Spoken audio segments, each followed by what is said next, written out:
Sindo. Hello Sindo, welcome to the show. Sindo, നമ്മളിന്ന് discuss ചെയ്യുന്നത് Daniel അച്ഛൻ്റെ ഒരു വീഡിയോ ഉണ്ടായിരുന്നു. ഡാനിയൽ അച്ഛൻ ഒരു പുസ്തകം ഉയർത്തി കാണിച്ചുകൊണ്ട് പറഞ്ഞു, നിങ്ങളെല്ലാവരും ഈ ബുക്ക് വാങ്ങിച്ച് നിങ്ങളുടെ കുട്ടികൾക്ക് കൊടുക്കണമെന്ന് പറഞ്ഞു. ബുക്കിൻ്റെ പേര് scientist of the great faith. ഈ ബുക്ക് ഞാനും വായിച്ചു. വളരെ മനോഹരമായിട്ടുള്ള ബുക്കാണ്. Author Sindo V Varghese.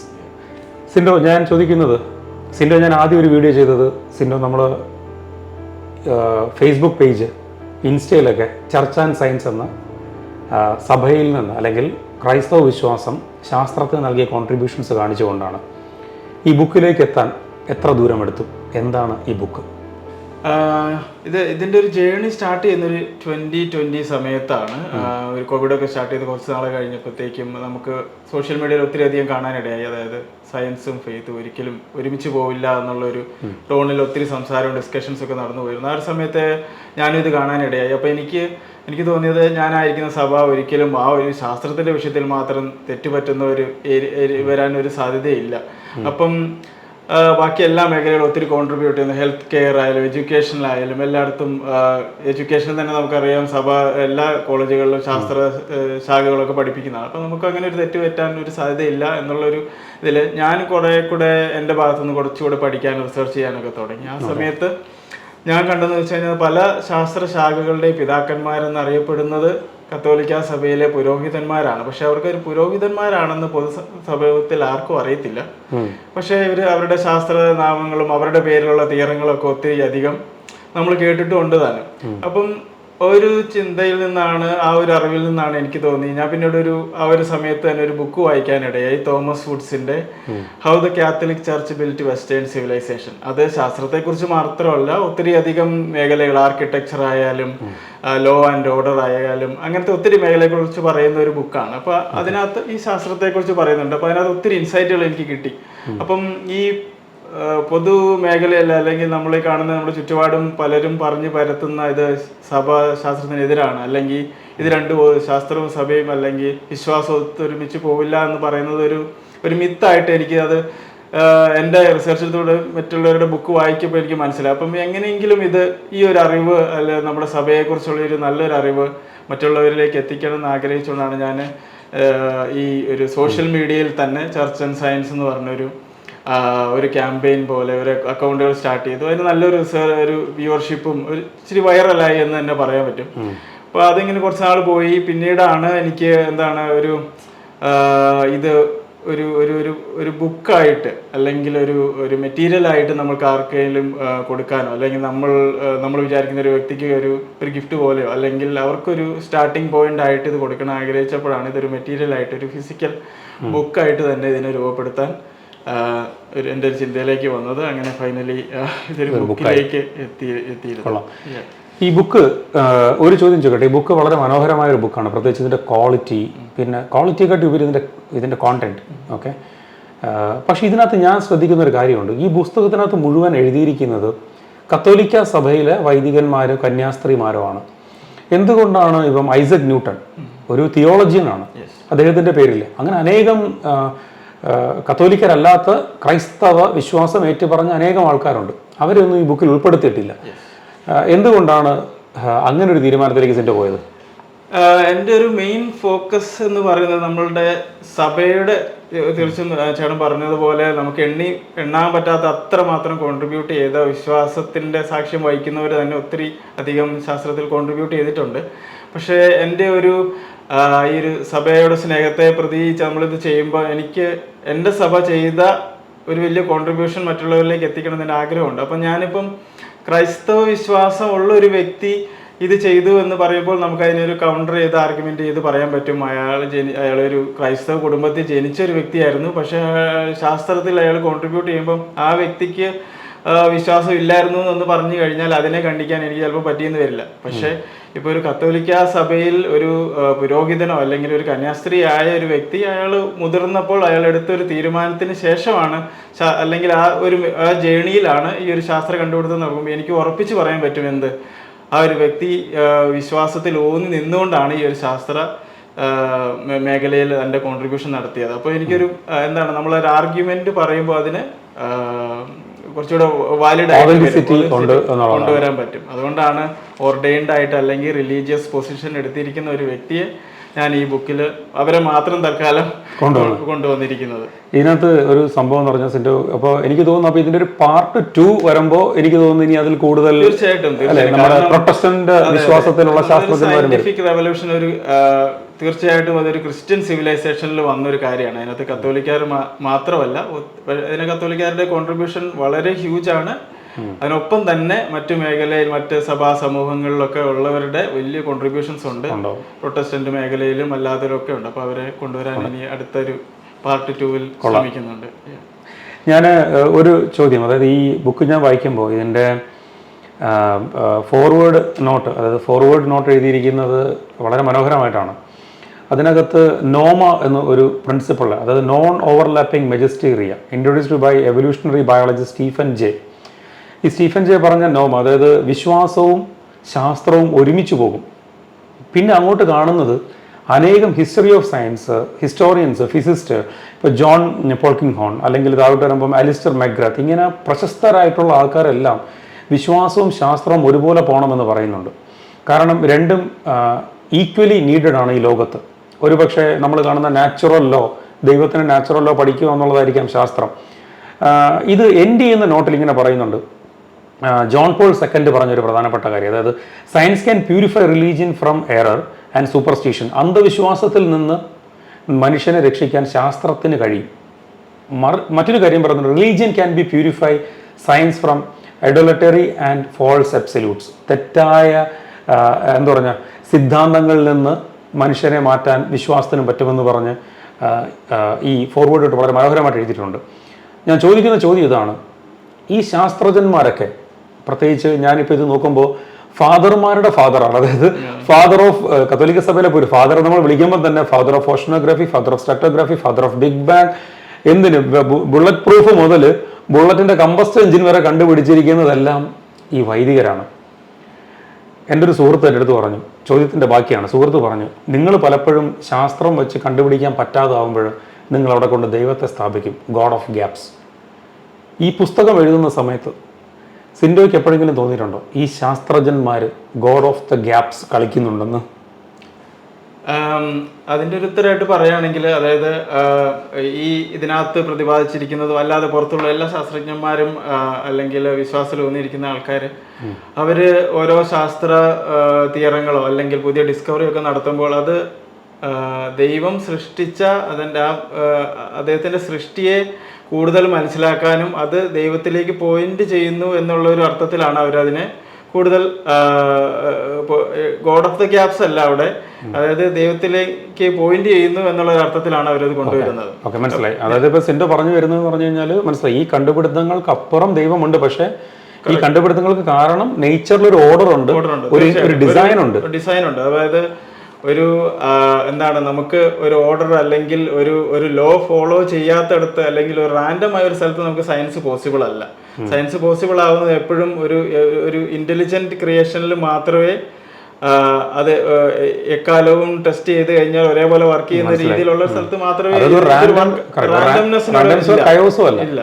അപ്പൊ നമ്മൾ ഇവരെ കണ്ടുപിടുത്ത എപ്പോഴും ദൈവത്തിലേക്ക് പോയിന്റ് ചെയ്യുന്നു, അവരെപ്പോഴും അക്നോളജ് ചെയ്യുന്നു, അതൊരു ദൈവാരാധന അവർ കണക്കാക്കുകയും ചെയ്തിരുന്നു. അപ്പൊ അവർ കണ്ടുപിടിച്ചതും ദൈവമഹത്വത്തിന്, ഇനി കണ്ടുപിടിക്കാനിരിക്കുന്ന ദൈവമഹത്വത്തിനായിട്ട് അവർ കരുതിയിരുന്നു. അപ്പം ഗോഡ് ഓഫ് ദ ഗ്യാപ്സ് അല്ല. ഓക്കെ, സിന്റെ മറ്റൊരു ചോദ്യം ഞാൻ ചോദിക്കുന്നത്, ഈ പുസ്തകത്തിനകത്ത് ഞാൻ നോക്കിയപ്പോൾ ആദ്യത്തെ PhD എടുത്ത വുമൺ, ഒരു ശാസ്ത്രജ്ഞ വുമൺ PhD കിട്ടിയ ശാസ്ത്രജ്ഞ, കമ്പ്യൂട്ടർ സയൻസിൽ കിട്ടിയ. അപ്പോൾ ഇവിടെ എൻ്റെ മുന്നിലേക്ക് കടന്നു വന്ന കാര്യം ഇതാണ്, നൂറ്റാണ്ടുകളായിട്ട് സഭ സ്ത്രീകളെയും പുരുഷന്മാരെയും ഒരേ രീതിയിലാണ് കാണുന്നത്. അല്ല, ഈ ഒരു ധാർമ്മികത അല്ലെങ്കിൽ ഈ ഒരു മൊറാലിറ്റി സഭയുടെ പ്രത്യേകതയാണ്. സിൻഡോയ്ക്ക് സ്ട്രൈക്ക് ചെയ്ത 1-2 ആൾക്കാരെ കുറിച്ച് അങ്ങനെ പറയാൻ പറ്റുമോ? ഈ വുമൺ മുന്നോട്ട് വന്ന, ശാസ്ത്രത്തിൽ വന്ന 1-2 കണ്ടുപിടുത്തങ്ങൾ, പേര് പറയണമെന്നില്ല, പക്ഷെ ഏതെങ്കിലും 2 കണ്ടുപിടുത്തങ്ങൾ പറയുകയാണെങ്കിൽ നമ്മുടെ ഓഡിയൻസ്. തീർച്ചയായിട്ടും അതിനകത്ത് ഒരു വലിയൊരു കോൺട്രിബ്യൂട്ട് ചെയ്തൊരു വ്യക്തി മിറിയം സ്റ്റിൻസൺ എന്ന് പറഞ്ഞൊരു സിസ്റ്ററാണ്. സിസ്റ്റർ ശരിക്കും പറയുകയാണെങ്കിൽ DNA-യുടെ ഒരു, അതായത് നമുക്ക് ആദ്യകാലങ്ങളിൽ DNA-നെ കുറിച്ചൊന്നും ഒത്തിരി സ്റ്റഡിയൊന്നും ഉണ്ടായിരുന്നില്ല. മറ്റേ വാൾട്ടൺ ക്രിക്ക് മോഡൽ വരുന്നതിന് മുന്നേ ഈ DNA-നെ കുറിച്ച് വലിയൊരു കോൺട്രിബ്യൂഷൻ ചെയ്തത് ഈ സിസ്റ്റർ മിറിയം സ്റ്റിംസൺ എന്ന് പറഞ്ഞ ഈ സിസ്റ്ററാണ്. ആ സിസ്റ്ററുടെ സ്റ്റഡിയും റിസർച്ചും അതിൻ്റെ മുകളിലാണ് ഈ ലേറ്റസ്റ്റ് DNA ആ മോഡലൊക്കെ, ആ സർക്കിളിംഗ് മോഡലൊക്കെ ഉണ്ടാക്കിയിരിക്കുന്നത്. അപ്പം അത്ര വലിയ കോൺട്രിബ്യൂട്ട് ചെയ്തൊരു വ്യക്തിയാണ് സിസ്റ്റർ മറിയം സ്റ്റിംസൺ. അപ്പോൾ അതൊരു വലിയ കോൺട്രിബ്യൂഷൻ ചെയ്ത ഒരാളാണ്. ഇങ്ങനെ അനേകരുണ്ട്, കാരണം ഈ പുസ്തകത്തിനകത്ത് ഒത്തിരി ആൾക്കാരുടെ കാണാം. തീർച്ചയായിട്ടും ശരിക്കും ഇതിനകത്ത് വേറൊരു സംഭവം എന്ന് പറഞ്ഞാൽ, ഞാൻ നേരത്തെ പറഞ്ഞതല്ല, ബുള്ളറ്റ് പ്രൂഫ് മുതൽ ബുള്ളറ്റിന്റെ എഞ്ചിൻ വരെ കണ്ടുപിടിച്ചിരിക്കുന്നത് ഫാദർമാരാണ്. അതുപോലെ മെഡിക്കൽ സയൻസിൽ ഒരുപാട് കണ്ടുപിടുത്തങ്ങൾ, ഇപ്പൊ ഡൗൺ സിൻഡ്രോം കണ്ടുപിടിച്ചിരിക്കുന്ന ബ്ലെസ്സഡ് ആയിട്ടുള്ള ഒരാളാണ് അല്ലേ? അദ്ദേഹത്തെ കുറിച്ച് എന്തെങ്കിലും പറയാൻ പറ്റുമോ, അദ്ദേഹത്തിന്റെ ഡീറ്റെയിൽസ്? ഡൗൺ സിൻഡ്രോമിന്റെ കോൺട്രിബ്യൂഷൻ സയൻസിൽ കൊടുത്തിരിക്കുന്ന അതിന്റെ കണ്ടുപിടുത്തം, അതിന്റെ സയൻസിന്റെ ബേസും കൊണ്ടുവന്നത് ജെറോം ലജോവിനെ എന്ന് പറഞ്ഞ വെനറബിൾ ആയിട്ടുള്ള ഒരു വ്യക്തിയാണ്. അദ്ദേഹം ഈ ഒരു ഹ്യൂമൻ ലൈഫ്, അതായത് ഡൗൺ സിൻഡ്രോം വന്നവരെയൊക്കെ കുറച്ചധികം അബോർഷൻ വഴി ഇല്ലാതാക്കുകയൊക്കെ ചെയ്യുന്ന കാര്യമൊക്കെ വന്നപ്പോഴത്തേനും ഇതിൻ്റെ ഹ്യൂമൻ ലൈഫിൻ്റെ ഡിഗ്നിറ്റിയെ കുറിച്ച് അതിൻ്റെ ഒരു സയൻസ് ഒക്കെ കൊണ്ടുവന്ന് അതിന് പരിഹാരം അല്ലെങ്കിൽ എങ്ങനെ അവരോടൊക്കെ പെരുമാറണം എന്നുള്ള രീതിയിലൊക്കെ വേണ്ടി ഒത്തിരി അധികം ടോക്കുകളും ഡിസ്കഷൻസും കോൺഫറൻസും ഒക്കെ നടത്തി ഒരു പ്രോ ലൈഫ് മേഖലയിൽ ഒത്തിരി അധികം പ്രവർത്തിച്ചൊരു സയൻറ്റിസ്റ്റാണ് ഡോക്ടർ ജെറോം ലജോവിനെ. അദ്ദേഹമാണ് ഇപ്പം കത്തോലിക്ക സഭയിൽ വെനറബിൾ പൊസിഷൻ ഹോൾഡ് ചെയ്യുന്ന ഒരു വ്യക്തിയും കൂടിയാണ്. ഓക്കെ, അദ്ദേഹത്തിൻ്റെതാണ് ഈ കണ്ടുപിടുത്തം അല്ലേ? അതെ. അതുപോലെ ഞാൻ കാണുന്ന രണ്ട് അച്ഛന്മാരുണ്ട്. ഒന്ന് Gabriel Chiramel, Syro Malabar Catholic priest, zoology discovered ബൻകിയ ഗബ്രിയേലി. അതുപോലെ തന്നെ വേറൊന്ന് കാണുന്നുണ്ട്, Catholic priest considered genius in the field of mathematics, father Augustine O Kunnully. ഇങ്ങനെ കുറെ മലയാളി അച്ഛന്മാർ ഭയങ്കര കണ്ടുപിടുത്തങ്ങൾ നടത്തിയിട്ടുണ്ട്. ഞാൻ ചോദിക്കാമെന്നായിരുന്നു, അങ്ങനെയല്ല, ഇങ്ങനെ വന്ന് വായിച്ചപ്പോൾ നാസയിൽ വർക്ക് ചെയ്ത കത്തോലിക്ക പുരോഹിതൻ കേരളത്തിൽ നിന്ന് പോയിരിക്കുന്നു, തെക്കേക്കര സ്പെക്ട്രം. അത് വളരെ ബ്യൂട്ടിഫുൾ ആയിരുന്നു. എനിക്കും ആദ്യ കാലത്ത് അറിയത്തില്ലായിരുന്നു. പിന്നെ ഏതോ ഡിസ്കഷൻ, ഏതോ ജേണലൊക്കെ വായിച്ചപ്പോഴാണ് ഈ ഒരു പേര് എന്റെ മനസ്സിലോട്ട് വന്നത്, തെക്കേക്കര സ്പെക്ട്രം.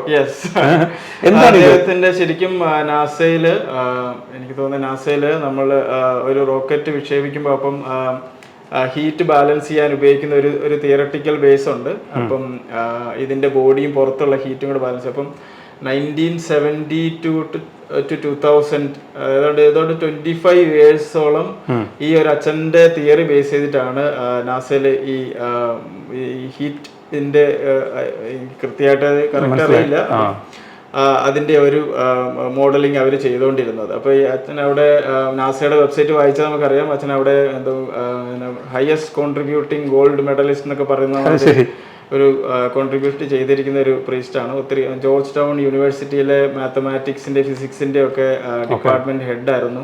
അപ്പോൾ ഒത്തിരി അധികം പ്രത്യേകിച്ച് നാസയിൽ അവരുടെ ലബോറട്ടറിയിലും അങ്ങനത്തെ ഏരിയയിലൊക്കെ ഒത്തിരി റിസർച്ച് ആൻഡ് കോൺട്രിബ്യൂഷൻ ചെയ്ത ഒരു വ്യക്തിയാണ്. കേരളക്കാരനാണെന്ന് അറിയുന്നത് തന്നെ നമുക്ക് പലർക്കും അറിയത്തില്ല, എങ്കിലും അതൊരു വലിയൊരു അറിവായിരുന്നു. എനിക്കും പറഞ്ഞു, ഞാൻ ഭയങ്കര ഇച്ചിരി ഒന്ന് എക്സൈറ്റഡ് ആയ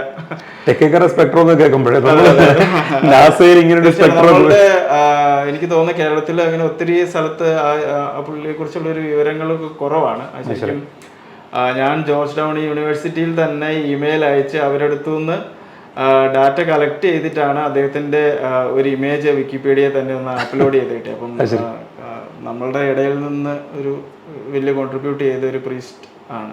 ഓക്കെ, നമുക്ക് ഒന്ന് രണ്ട് ചോദ്യങ്ങളോട് കൂടെ ഇത് അവസാനിപ്പിക്കാം. ഈ പുസ്തകം തുടങ്ങുന്നത് തന്നെ ആസ്ട്രോയിഡ് നെയിംഡ് ആഫ്റ്റർ ജെസ്യൂട്ട്, ഒരു കുറെ എണ്ണം ഇതിനകത്ത് ആഡ് ചെയ്ത് വെച്ചിട്ടുണ്ട്. നിങ്ങൾ കാണുന്നുണ്ടോ എന്ന് എനിക്കറിയത്തില്ല, ഒത്തിരി എണ്ണം. മാത്രമല്ല മുന്നോട്ട് പോകുമ്പോൾ കാണുന്നുണ്ട് വത്തിക്കാൻ ഒബ്സർവേറ്ററി, ഏറ്റവും കൂടുതൽ പൈസ ചെലവാക്കി സയൻസ് പഠിക്കാൻ ഒബ്സർവേറ്ററി പഠിക്കാൻ വേണ്ടി ഉപയോഗിക്കുന്നത് സഭയാണ് എന്നൊക്കെ എഴുതി വെച്ചിട്ടുണ്ട്. രണ്ട് വാക്ക് ഇതിനെ കുറിച്ചും കൂടെ ഒന്ന് നമ്മുടെ. തീർച്ചയായിട്ടും ജെസ്യൂട്ട് എന്ന സഭാ വിഭാഗം കോൺഗ്രിഗേഷൻ ശരിക്കും സയൻസിൽ കത്തോലിക്ക സഭയിൽ ഏറ്റവും കോൺട്രിബ്യൂട്ട് ചെയ്യുന്ന ഒരു കോൺഗ്രിഗേഷൻ ആണ്. ഒരു സഭയുടെ ഔദ്യോഗിക സയൻസ് വിഭാഗം എന്ന് നമുക്ക് ജെസ്യൂട്ടിനെ പറയാം. ഏതാണ്ട് ഒരു വലിയ വിഭാഗം ഇൻക്ലൂഡിങ് വത്തിക്കാൻ ഒബ്സർവേറ്ററി തന്നെ. ഇപ്പം അവർക്ക് വത്തിക്കാനിലൊരു വലിയ ഒബ്സർവേറ്ററി ഉണ്ട്, ഈവൻ അരിസോണയിൽ US ഒരു വലിയ ഒബ്സർവേറ്ററി ഉണ്ട്. ഈവൻ റീസെൻ്റ്ലി നാസ ഒരു ഓപ്പറേഷൻ ലോഞ്ച് ചെയ്തിരുന്നു. അതായത് ആസ്ട്രോയിഡ് ബെന്നു എന്ന് പറഞ്ഞ ആസ്ട്രോയിഡിൽ നിന്ന് മെറ്റീരിയൽസ് കളക്ട് ചെയ്ത് അതിന് ആ മെറ്റീരിയൽസിനെ കുറിച്ച് സ്റ്റഡി ചെയ്യാൻ വേണ്ടിയിട്ട്. അപ്പം ആ സ്റ്റഡി ചെയ്യാൻ ഇവർ തേർഡ് പാർട്ടി അതായത് ഈ മെറ്റീരിയൽസിൻ്റെ വളരെ മൈക്രോസ്കോപ്പിക് ആയിട്ട് അതിൻ്റെ മെഷർമെൻറ്റ്സ് എടുക്കണം. അപ്പം അത് ഇവിടെ വേൾഡിൽ ആർക്കും ആ ഒരു അവരുടെ റിക്വയർമെൻറ്റ് അനുസരിച്ച് ഇതിനെ മെഷർ ചെയ്യാനുള്ളൊരു ഡിവൈസസ് പ്രൊവൈഡ് ചെയ്യാൻ പറ്റിയില്ല. പക്ഷെ അത് ആ ഡിവൈസസ് ഒരു പൈനോമീറ്റർ എന്ന് പറഞ്ഞൊരു ഡിവൈസാണ്. അത് ഉണ്ടാക്കിയിരിക്കുന്നത് വത്തിക്കാൻ ഒബ്സർവേറ്ററിയിലെ ഒരു ജെസ്യൂട്ട് ബ്രദർ റോബർട്ട് മാക്കി SJ എന്ന് പറഞ്ഞ ഒരു വ്യക്തിയാണ്. അപ്പം നാസയ്ക്ക് വേണ്ടി ഈവൻ എനിക്കത് 2 വർഷം മുന്നേ 2 വർഷമായിട്ടേ ഉള്ളൂ. അപ്പോൾ ആ ഓപ്പറേഷനിൽ പോലും കോൺട്രിബ്യൂട്ട് ചെയ്തതാണ്, ഇപ്പോഴും കോൺട്രിബ്യൂട്ട് ചെയ്തുകൊണ്ടിരിക്കുന്ന ഒരു ജെസ്യൂട്ട്സ് ആണ്. യെസ്, അവര് ഒത്തിരി അധികം നമുക്കറിയാം. ഈവൻ ചന്ദ്രനിലെ ഏതാണ്ട് 35ഓളം ഗ്രഹങ്ങളുടെ പേര് ജെസ്യൂട്ട് വൈദികരുടെ പേരിലാണ്. കാരണം അവരുടെ കോൺട്രിബ്യൂഷൻ അത്രയായിരുന്നു. ഈവൻ സീസ്മോളജി ജെസ്യൂട്ട് സയൻസ് എന്നാണ് അറിയപ്പെട്ടിരുന്നത്. പണ്ട് ഈ ഭൂമി കുലുക്കവും അതിന്റെ കാര്യങ്ങളും അതെങ്ങനെ മെഷർ ചെയ്യാം, എങ്ങനെ പ്രെഡിക്റ്റ് ചെയ്യാം, അങ്ങനത്തെ ഒത്തിരി കാര്യങ്ങൾ കോൺട്രിബ്യൂട്ട് ചെയ്തു. വേറൊരു ഹറിക്കെയിൻ പ്രീസ്റ്റ്, അതെ അതെ, കൊടുങ്കാറ്റിന്റെ വൈദികൻ ഹറിക്കെയിൻ പ്രീസ്റ്റ് അല്ലേ? അതെ അതെ, അത് ഹവായില്. അപ്പം അതിനെ കുറിച്ച് കോൺട്രിബ്യൂട്ട് ചെയ്തെന്ന് വെച്ചാൽ പുള്ളിയുടെ ഒത്തിരി നാൾ ഇതിന്റെ ഹരിക്കെയിൻ വരുന്ന അതിന്റെ പാത്തും ഫോം ആവുന്നതിന്റെ ഗ്രേഡും എല്ലാം കുറെ നാൾ ഒബ്സർവ് ചെയ്ത് പുള്ളി ഓരോ തിയറി ഉണ്ടാക്കി. അതിന്റെ ബേസിലാണ് ഇപ്പൊ ലേറ്റസ്റ്റ് എല്ലാ സ്റ്റഡിയും ഇപ്പൊ നടക്കുന്നത്. ശരിക്കും ഈ ബുക്ക് സിൻഡോ വായിച്ചു കഴിഞ്ഞപ്പോൾ എനിക്ക് മനസ്സിലായ ഒരു കാര്യം ഇതാണ്: ശാസ്ത്രജ്ഞന്മാർക്കും കണ്ടുപിടുത്തം നടത്തിയവർക്കൊന്നും ദൈവത്തിന്റെ അസ്തിത്വത്തെ തള്ളിപ്പറയേണ്ടിയേ വന്നിട്ടില്ല. അവർ ശക്തമായിട്ട് കർത്താവ് യേശു ക്രിസ്തുവിൽ വിശ്വസിക്കുകയും ക്രിസ്തുവിൻ്റെ ദൈവികത്വത്തെ വെളിപ്പെടുത്തിക്കൊണ്ടേയും തന്നെ ഇരുന്നു. പക്ഷേ ഫിലോസഫിയിലും ലിറ്ററേച്ചറിലും കുറച്ച് ഡിഗ്രിയുള്ള നമ്മളെ കേരളത്തിലെ നവനാസ്തികർ ദൈവമില്ല എന്ന് വാദിക്കുമ്പോൾ അവർക്ക് ഈ ഒരു ബുക്ക് വെളിച്ചമാകട്ടെ എന്ന് എനിക്ക് പറയാനുള്ളൂ. അവരിത് വായിക്കട്ടെ, അവരിത് മനസ്സിലാക്കട്ടെ. ഈ ബുക്ക് എവിടെ അവൈലബിൾ ആണ് സിൻഡോ? ഒന്നിപ്പോൾ നമ്മൾ പബ്ലിഷ് ചെയ്തത് ട്രിവാൻഡ്രത്ത് വേറ്റിനാടുള്ള മൗണ്ട് കാർമൽ റിട്രീറ്റ് സെന്ററിന്റെ നേതൃത്വത്തിലാണ് നമ്മൾ ഈ ബുക്ക് ഇപ്പോൾ പബ്ലിഷ് ചെയ്തിരിക്കുന്നത്. അവരുടെ സ്റ്റോറിൽ അവൈലബിൾ ആണ്. ഒപ്പം ഓൺലൈന് വാങ്ങിക്കാനായിട്ട് ഇപ്പോൾ catholians.com ഇത് അവിടെ പർച്ചേസ് ചെയ്യാനുള്ള ഓപ്ഷൻസ് ഉണ്ട്. അപ്പോൾ നമുക്ക് ഓൺലൈൻ ഓർഡർ ചെയ്തും ഇത് വാങ്ങിക്കാൻ പറ്റും. ഇനി ഭാവിയിൽ അധികം താമസിച്ച് തന്നെ ആമസോണിലും ലിസ്റ്റ് ചെയ്യാൻ നോക്കുന്നുണ്ട്. അപ്പം എല്ലാവർക്കും പുറം രാജ്യത്തുള്ളവർക്കും ഒക്കെ ഓർഡർ ചെയ്യാൻ എളുപ്പമായിരിക്കും. Thank you Sindo. പ്രിയപ്പെട്ടവരെ, നിങ്ങളുടെ കുട്ടികൾക്ക് അല്ലെങ്കിൽ നിങ്ങളുടെ ഭവനത്തിലുള്ള മറ്റുള്ളവർക്ക് നിരീശ്വരവാദത്തിലേക്ക് കടക്കുന്ന ആൾക്കാർക്ക് ഇതൊരു ഐ ഓപ്പണറാണ്. ഒരുപാട് എയ്ത്തിസ്റ്റിന് എഗൻസ്റ്റ് ആയിട്ടുള്ള ഒരുപാട് പുസ്തകങ്ങളുണ്ട്. പക്ഷേ ഇത്തരത്തിലുള്ളൊരു പുസ്തകം, അതായത് ശാസ്ത്രജ്ഞന്മാർ ദൈവവിശ്വാസികളായ പുരോഹിതന്മാരായ ശാസ്ത്രജ്ഞന്മാരെ കുറിച്ച് അവതരിപ്പിക്കുന്ന പുസ്തകം മറ്റൊന്നും ഇതുവരെ ഞാൻ കണ്ടിട്ടില്ല. ഈ ബുക്ക് ഒരു ഐ ഓപ്പണറാണ്. നിങ്ങൾ മാക്സിമം ആൾക്കാരിലേക്ക് എത്തിക്കുക. ദൈവം നിങ്ങളെ അനുഗ്രഹിക്കട്ടെ. Thank you Sindo for this talk. Thank you so much. God bless.